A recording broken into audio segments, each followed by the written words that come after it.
Hi everyone! 안녕하세요 여러분, 웬디입니다. 저는 지금 다시 이 겨울 왕국으로 돌아왔답니다. 유튜브를 시작하고 나서부터 가장 많이 질문 받았던 것 중에 하나가 제가 워홀 오기 전에 어떻게 영어 공부를 했는지였어요. 그 전에 캐나다에 있을 때 몇 번 영어에 관련된 비디오를 계속 올리긴 했었는데 아무래도 워홀을 준비하시는 분들이 가장 궁금해하시는 거는 워홀 오기 전에 어떻게 영어를 준비해야 되는지였던 것 같아요. 그래서 아마 모든 영어 비디오에 그런 질문이 달렸었어요. 어떻게 공부하셨나요? 실제로는 어떻게 공부하셨나요?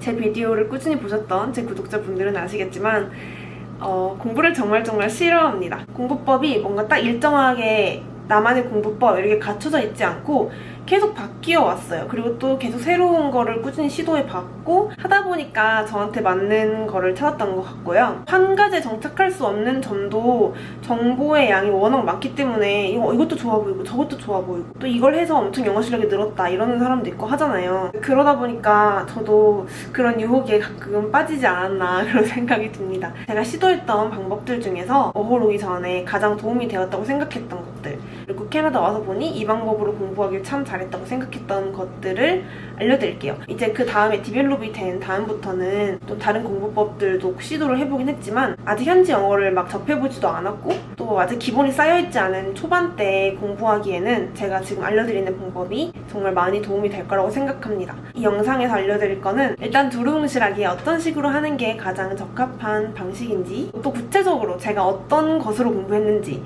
어떤 프로그램이라던가 어떤 강의라던가 이런 걸 이용했는지도 구체적으로 다 알려드릴 거거든요. 그러니까 놓치지 말고 꼭 끝까지 봐주시길 바래요. 그래도 참고로 아셔야 될 거는 이렇게 열심히 공부를 하고 와도 사실 현지 영어가 잘 안 들려요. 그렇다는 말은 여러분이 영어를 못하는 상태로 워홀을 오는 건 정말 끔찍한 일이라는 거죠. 누누이 말했다시피 못해도 와도 돼요. 못해도 다 먹고 살 수 있고요. 못해도 워홀 즐겁게 하다 갈 수 있습니다. 하지만 언어가 뒷받침되는 거랑은 완전히 다르겠죠? 여러분이 기대했던 만큼 여러분의 목표를 다 이루고 가지 못할지도 몰라요. 그리고 워홀을 마냥 온다고 해서 영어가 느는 것도 아니에요. 워홀을 가면 영어가 늘지 않을까? 이런 괜한 기대는 애초에 하지 않으시는 게 좋아요.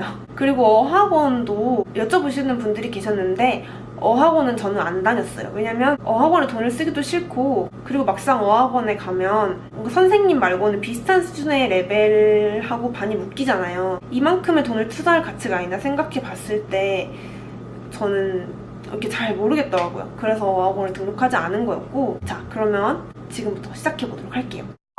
일단 여러분이 모두 알고 있을 거라고 추측하지만 시도하고 있지는 않을 것 같은 그런 것부터 말씀드리도록 할게요. 두루뭉실하게 말씀드리자면 생활 속에 영어를 녹이는 거예요. 돈도 들이기 싫고 시간도 많이 쓰기 싫으면 내가 하는 것 안에서 영어를 쓸 수 있는 환경을 만들어주는 게 최선일 것 같다는 생각을 했거든요. 저는 캐나다 오기 전에 한 2개월 정도 전부터 영어 공부를 시작했어요. 그때부터 제 핸드폰, 카메라, 컴퓨터, 제 모든 전자기기 싹 다 영어 설정으로 바꿔버렸어요. 2년이 넘게 영어로 썼으니까 이제 모든 게 다 익숙해져서 오히려 아마 한국어로 바꾸면 더 불편할 것 같거든요. 근데 그때는 내가 자주 쓰는 모든 것들이 다 영어니까 이게 너무 저한테 스트레스인 거예요. 뭐 하나 설정 하나 바꾸려고 해도 다 영어니까 짜증내면서 그래서 끝까지 영어로 막 꿋꿋하게 썼어요. 그리고 캐나다 출국하기 몇 주 전까지도 계속 일을 했기 때문에 최대한 여가 시간이라던가 출퇴근 시간을 이용하려고 했거든요. 출퇴근 시간에 저는 보통 음악을 많이 들었어요. 이거를 다 영어로 바꿔야겠다 하고 처음에는 그냥 별 생각 없이 영어 음악을 들었어요. 별 의미 없이 그냥 귀로만 듣다 보니까 귀가 뚫리는 것도 아니고 못 알아들은 채로 노래만 듣게 되더라고요. 영어 공부는 하나도 안 하고 그냥 노래만 또 열심히 듣고 있네 라는 생각이 들어서 생각한 게 팟캐스트. 그걸 찾아보니까 영어에 상당히 도움이 되는 게 많더라고요. 제가 공부했던 시기는 이미 시기가 좀 지났고 그 뒤로도 워낙 좋은 것들이 많이 나왔기 때문에 꼭 이 방법으로 하세요 라고 할 수는 없지만 저는 정말 이게 좋았어요. 굳이 내가 책상에 책을 펴고 공부를 하지 않고 어디를 가지 않아도 그냥 내 시간 날 때마다 들으면서 공부할 수 있으니까, 또 내가 그냥 음악 듣고 흘려보냈던 그 시간들을 영어 공부하는 시간으로 쓸 수 있으니까 저는 되게 좋았던 방법인 것 같아요. 같아요. 제가 들었던 채널은 되게 유명해서 많은 분들이 이걸로 공부하셨을까요? 일빵빵이라고. 이게 무슨 줄임말이었는지는 또 기억이 안 나네. 책이 또 있어요. 처음엔 책을 안 사고 그냥 방송을 들었는데 몇 강 듣다 보니까 그 선생님이 말씀해 주시는 거를 적고 싶은 부분들도 있고, 제가 그냥 읽으면서 복습을 하고 싶을 때, 그럴 때 책이 있으면 좋을 것 같아서 결국엔 책을 샀어요. 지금도 그런지 모르겠는데 영어 공부하다 중도 포기한 사람이 얼마나 많은지 중고 서점에 가니까 널렸더라고요. 널렸어. 새 책이 널렸어. 이 책이 한때 완전 베스트셀러였기 때문에 지금도 뭐 아마 많이 팔리는 책 중에 하나일 거라고 저는 생각해요. 정말 워낙 명강이기 때문에. 물론 현지 영어처럼 체득하고 싶다면 영어 프로그램들도 있어요. 영어로 대화하고 영어 컨버세이션을 반복해서 연습시켜주는, 설명도 영어로 하고 모든 게 다 영어로 된 그런 팟캐스트 방송들도 있거든요. 근데 그건 좀 나중에 디벨롭 됐을 때 듣는 거를 추천드릴게요. 그런 방송들도 워낙 많아서. 근데 처음에는 물론 한국 악센트를 갖고 계시지만 그래도 한국어 선생님이 하나하나 설명해주면서 현지 영어를 가르쳐주는 걸 배우는 게 저는 일단은 제가 할 수 있는 선에서 가장 최선이었다고 생각해요. 여러분 미드 공부법 다 아시죠? 아마 영어 공부법 영상을 계속 보고 계신 분들이라면 최소 몇 번은 들어보셨을 거예요. 미드 공부법. 대표적으로 사람들이 많이 공부하는 미드가 Friends, Modern Family, How I Met Your Mom, 뭐 이런 시트콤 드라마로 공부 많이 하시잖아요. 이 책이 프렌즈를 기반으로 만드신 분이 스크립트를 직접 기본을 쌓는 학생들이 도움이 되게끔 너무 어려운 것들은 빼고 수정을 많이 하셔서 만든 방송하고 책이에요. 약간 홍보하는 것 같은데 이거는 어차피 엄청 저보다 유명한 책이기 때문에. 근데 이걸 전 대충 하진 않았어요. 말씀드렸다시피 공부를 싫어하는 저로서 책상에 앉지 않고 그냥 귀로 듣고 입으로만 따라해도 공부가 된다는 게 얼마나 큰 장점이겠어요? 근데 또 언어라는 거는 꾸준히 복습을 해줘야 되는데, 그래서 이거를 한 강의를 최소한 5번은 들은 것 같아요. 처음에는 책 펴놓고 지하철에서 들으면서 체크하고요. 두 번째는 그냥 들으면서 이거 뭐더라? 하면 책 펴서 한 번씩 보는 정도? 세 번째, 네 번째, 다섯 번째는 1.5배속, 2배속 이렇게 해서 계속 그냥 들었어요. 한 강의가 되게 길진 않거든요. 1강에서 5강까지 있다고 하면 1강부터 5강까지를 하나씩 들어요. 그리고 계속 무한 반복하는 거, 1강부터 5강까지. 머릿속으로 그 다음에 선생님이 무슨 말을 할지 기억이 날 때까지 6강부터 10강까지로 넘어가는데, 그걸 하는 와중에도 한 번씩 다시 1강부터 5강으로 돌아와서 2배속으로 한 번씩 더 들어주고 그랬어요. 캐나다 오기 전에 1권을 뗐어요. 2권을 들어가면서도 1권을 계속 들으면서 2권을 시작했어요. 근데 1권만으로도 뭔가 충분히 한 것 같아서 사실 저는 2권을 좀 중도에 하차했거든요. 다른 공부 방법들에도 많이 현혹이 되어서 또 다른 것들을 시도해보기 시작했어요. 근데 제가 생각할 때는 1권만 완벽하게 떼도 엄청 많은 도움이 됩니다. 기본적인 생활을 유지하는 데에는 전혀 어려움이 없는 정도의 난이도까지 배우실 수 있어요. 대신 가만히 있으면 안 되고 귀도 입도 정말 활발하게 움직이면서 들어야 되는 거. 지하철이나 버스 같은 데서도 혼자 말하면 창피하잖아요. 그래도 그냥 남들 안 들리게 소곤소곤 하면서 뻐끔뻐끔 하면서 계속 저는 했었어요. 그 다음에 시작한 게 이제 외국어 강의 어플이었어요. 그 중에 제가 가장 오래 썼던 게 미티형이라고, 미티형이랑 슈퍼펜? 뭐 이런 비슷한 것들인 것 같아요. 또 지금 새로운 것들이 나왔는지 모르겠는데 그 당시에 좋다고 하는 건 진짜 열심히 영어 공부했던 것 같아요. 그 중에서 미티형이라는 게 정말 마음에 들었었고, 그 뒤에 케이크라는 앱이 나왔어요. 영어 어플이 이름이 케이크인데 이게 완전 무료 앱이에요. 근데 진짜 대박인 게 그냥 짧은 영상 있잖아요. 내가 좋아하는 영상이라던가 좋아하는 관심 분야라던가 유튜브 채널이라던가 이런 것들을 골라서 듣고 따라하고 계속 이거 하실 수 있어요. 저는 이 방법이 그냥 어떻게 보면 영어 섀도잉? 미드 섀도잉과 큰 게 다름은 없다고 생각하거든요. 미드 섀도잉 할 때 시나리오 막 이렇게 뽑아가지고 막 문법도 체크하고 단어도 체크하고 하잖아요. 저는 못해요. 저 지금도 단어 많이 모르는 것 같아요. 그래도 일빵빵 그 강의라던가 제가 이 어플을 통해서 습득했던 단어들은 거의 안 까먹고 외우고 있는 게, 제가 반복을 진짜 많이 했어요. 막 이것저것 영상 찾아보는 것보다 하나 보면서 계속 따라하고 이걸로 섀도잉 공부를 했거든요. 섀도잉 공부는 사실 영어를 배우는 과정이 필수적으로 있어야 하는 과정이에요. 근데 일빵빵이 강의가 굉장히 저는 좋았지만 결국에는 한국어 선생님이 가르쳐주는 거라는 한계가 있기 때문에 연음, 발음 이런 거 되게 꼼꼼히 알려주시긴 해요. 그래도 현지 사람들이 얼마나 영어를 줄여서 쓰는지. 그래서 어쩔 수 없이 현지 언어, 현지 발음 쉐도잉은 필수적인 과정인데 저는 그 과정을 이 어플로 했다고 생각해요. 정말 꽤 오랫동안 이 어플로 공부를 많이 했어요. 이것도 물론 당연히 남는 시간, 모든 시간을 이용해서 이걸 계속 반복했어요. 근데 이게 아무래도 영상을 베이스로 하는 거라서 밖에서 공부할 경우에 데이터를 계속 써야 하는 게 좀 저한테는 무리가 있었기 때문에 팟캐스트도 동시에 다운로드 받아서 계속 복습도 하고 했는데 저는 이렇게 여러 가지를 공부하니까 오히려 뭔가 한 가지를 팠었을 때보다 훨씬 좋았던 게 내가 예전에 공부했던 것들이 새로운 문장으로 나오고 새로운 구성으로 나오고 또 다른 발음으로 나오고 하다 보니까 뭔가 시너지 효과가 되게 컸던 것 같아요. 그리고 반갑기도 하고 내가 이걸 아직도 기억하고 있구나 하는 마음이 들기도 하고 저는 이것도 나름의 현명한 공부 방법이 될 수 있다고 생각해요. 그래서 팟캐스트도 다른 것도 한번 들어보자 해서 현지 ESL 팟캐스트 이런 것도 막 찾아보고 했는데 팟캐스트는 한국어 선생님으로 시작해서 그런지 자꾸 영어로만 들으니까 좀 답답하더라고요. 확실히 이 영상으로 보는 거는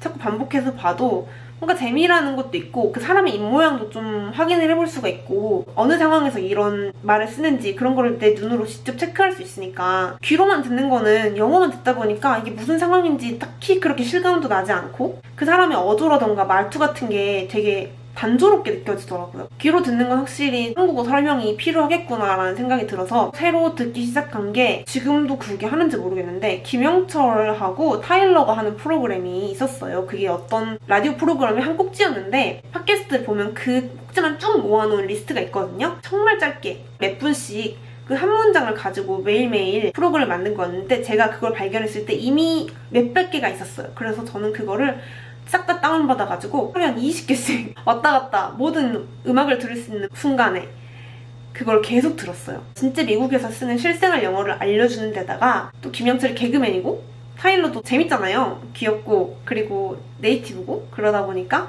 확실한 원어민 발음까지 캐치할 수 있어서 이거를 계속 따라하면서 계속 듣고 이건 정말 너무 딱 한 문장씩만 알려주는 유용한 실생활 영어라서 그날그날 바로바로 많이 써먹었어요.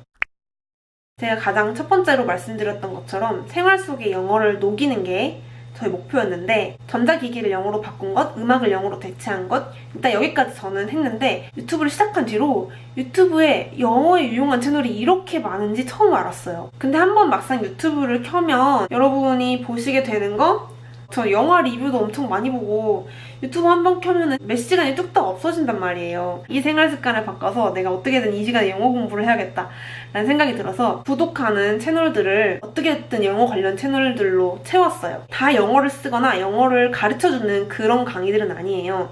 뭔가 해외에 살고 있는 사람들이라던가 해외 문화? 혹은 외국의 한국 문화를 소개하는 그런 것도 있고요. 그 와중에 제가 제일 좋아하는 채널들은 영어랑 문화를 같이 알려주는 채널들.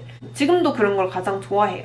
너무 유명해서 두말하면 다 입 아픈 채널들인데 이렇게 여기 제가 구독하는 영어 채널들 보여드릴게요. 그리고 마지막 한 가지는 소셜미디어예요. SNS. 제가 하루에 인스타그램을 쓰는데 투자하는 시간이 생각보다 많더라고요. 근데 또 인스타그램에도 이제 영어를 알려주는 계정이 진짜 너무 많더라고요. 소셜미디어를 하는 시간이 정말 아까운 시간이기도 해요. 저는 하면서도 사실 아까운데 이게 되게 재밌어요. 끊을 수도 없어. 이런 시간을 영어 공부에 쓸 수 있으니까 자기 합리화도 하고 얼마나 좋아요. 정신승리. 그래서 제 피드를 보시면 영어에 관련된 계정들이 되게 많아서 친구들 소식 좀 보다가 영어 관련된 계정에서 영어 포스팅을 했네? 근데 그런다고 그게 한 번에 머릿속에 들어오진 않아요. 근데 내가 하루에 인스타그램 몇 번 켤까? 되게 여러 번 켜요. 근데 제가 막 수천 명을 팔로우하고 있는 게 아니기 때문에 피드에 업데이트가 안 돼 있을 때도 있어요. 그러면 내가 아까 봤던 포스팅이 또 있단 말이야. 자연스럽게 복습이 되더라고요. 아침에 봤던 포스팅을 점심에 또 볼 수 있는 그런 놀라운 효과. 영어 관련 계정도 여러 개를 팔로우하고 있으면 이분들도 뭔가 생활 영어라든지 뭐 비즈니스 영어라든지 이런 주제가 있기 때문에 저는 대부분의 생활 영어를 올려주시는 분들 거를 팔로우하고 있지만 겹치는 게 상당히 많아요. 여러 개를 팔로우하면 할수록 계속 보이는 게 있더라고요. 놓치는 것들도 많지만 계속해서 제 눈에 들어오는 것들 같은 경우는 또 외워지기도 하고 저는 이제 캐나다에 사니까 한 번씩 무슨 말을 하려고 할 때 그 말을 어떻게 하는지 몰라서 이상하게 말을 했다거나 못했다거나 그런 경우들이 있는데 그런 거 알려줄 때가 있어요. 인스타그램에서. 그럼 인스타그램에 저장 기능 있잖아요. 포스팅 내가 저장해두고 볼 수 있는 그 기능 다 저장해놔. 그리고 한 번씩 또 들어가서 보는 거예요. 그 저장한 목록들. 저처럼 공부하기 싫어하고 필기하기 싫어하고 메모하기 싫어하는 사람들이 시간 낭비라고 생각하는 이런 소셜미디어가 정말 중요한 영어 공부 도구가 될 수 있어요. 유튜브도 마찬가지고요. 제가 너무 오랜만에 토킹 영상을 녹화해가지고 마태이가 지금 살짝 가고 있어요. 말을 하다 보면 어디로 빠져가지고 다른 얘기를 하고 있는 것 같은 그런 기분이 들거든요. 하려는 얘기를 다 했는지 잘 모르겠는데 아무튼 핵심은 여러분의 모든 생활 반경의 모든 것들을 최대한 영어로 한번 채워보세요. 제가 여기서 언급하지 않았던 것들도 여러분의 생활 습관 속에 있다면, 왜냐면 제가 말씀드린 것들은 제 생활 습관 속에, 제 생활 반경 속에 있는 것들이라 제가 바꿨던 것들이지만 여러분의 생활 속에 또 다른 게 있을 수 있잖아요. 그리고 두 번째 핵심은 내 관심사를 영어 공부로 바꾸는 것. 저 같은 경우는 유튜브, 소셜미디어, 음악, 한국 노래도 잘 몰라요. 이제 큰일 났어. 유행이 뒤처지게 생겼어. 이미 쳐봤지. 처음에 언급했다시피 영어 공부를 정말 열심히 하고 생활 속에 녹여와도 현지에 오면 공항에서부터 귀가 막히는 게 영어 공부입니다, 여러분. 지금도 갈 길이 멀지만 그래도 제가 해외로 떠나기 전에 가장 도움이 되었던, 제 성격이 가장 잘 맞고 또 여러분이 적용하기도 쉬운 방법들이에요. 그리고 제가 오랫동안 가장 꾸준히 재밌게 해왔던, 심지어 현재까지 하고 있는 방법들이고요. 꼭 제가 말한 게 아니더라도 여러분의 관심사를 어떻게든 영어로 돌려서 한번 제가 예를 들어 여러분의 취미가 독서라면 원서를 쉬운 것부터 읽어보는 것도 도움이 되겠죠? 여러분이 책을 어차피 읽는 시간에 어린이들이 읽는 소설책이라던가 뭔가 단계가 좀 쉬운 것부터 한번 해보시고요. 정말 자기가 영어를 재밌게 공부할 수 있는 방법이 무엇인지 이것만 알고 방법을 찾으면 흥미를 계속 가지고 공부하실 수 있을 거예요. 그리고 기본적으로 제가 말씀드린 것만 해도 여러분의 관심사가 되게 충분한 것들이기 때문에 큰 도움이 되셨으면 좋겠습니다. 이번 영상이라던가 뭐 영어라던가 또 다른 거에 대해서 궁금한 점이 있으시면 댓글로 달아주시고요. Alright, I'll see you guys in the next video. Bye bye!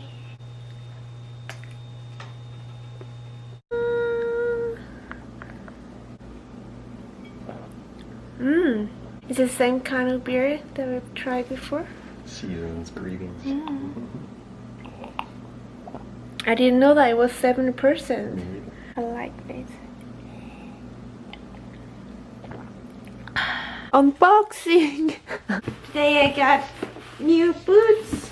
I brought my boots before from Korea like 2 years ago, but it was too small for me, so my feet hurt from that. I need to buy a new one. Ta-da! I like the black color of this. Same brand that I had before. This time I bought half size bigger than my usual size. When I first found these shoes in the other store, it was like over $200, but I got $90 discount, so it was like a little bit over $100. It's a really good price. I think it's kind of Boxing Day price. I don't know. I'm so excited! So I got a little bigger size, like I said. I have this much of room. It feels more comfortable, I guess. And neat white stitches on the bottom. This is my favorite part. The lining on there and there.